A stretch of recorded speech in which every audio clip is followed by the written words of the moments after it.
Une nouvelle compagnie d'électricité va voir le jour en Côte d'Ivoire. Et elle va voir le jour ces temps-ci. Mais je vous informe qu'une nouvelle compagnie d'électricité va voir le jour en Côte d'Ivoire.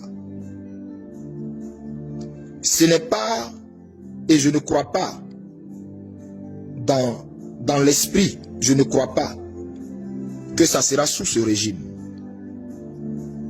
Mais une nouvelle compagnie d'électricité qui n'est pas la CIE, pas du tout.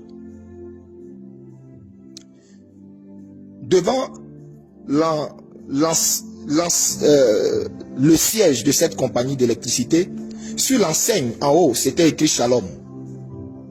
Shalom n'est pas forcément peut-être le nom qu'ils vont porter, mais Shalom veut dire paix. Paix. Et donc, cette compagnie d'électricité, qu'est-ce que je comprends par cette vision? Cette compagnie d'électricité va apporter la paix aux Ivoiriens, va faire beaucoup de bien aux Ivoiriens. Et je voyais cette compagnie d'électricité, mais qui faisait son courant à un prix tellement dérisoire. En fait, c'était, disons, gratuit. C'était limite presque gratuit. C'était limite presque gratuit. Et c'était une compagnie qui était rattachée au gouvernement que j'ai vu qui était là.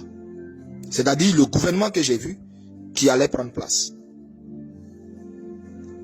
C'était une compagnie d'électricité qui va faire du bien, je répète, mais un bien incroyable aux Ivoiriens.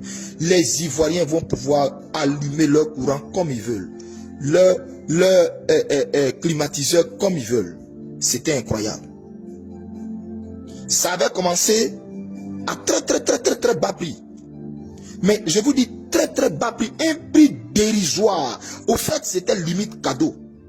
Et de ce prix dérisoire, à la longue, le courant en Côte d'Ivoire était maintenant gratuit. C'était aux frais de l'État. Le courant en Côte d'Ivoire était gratuit. L'eau était gratuite. Les Ivoiriens ne payaient pas l'eau. Les Ivoiriens ne payaient pas courant. C'était gratuit. Aux frais de l'État. C'était comme si c'était l'État qui se chargeait de ça. Et c'était comme si l'État avait arraché aux mains de tous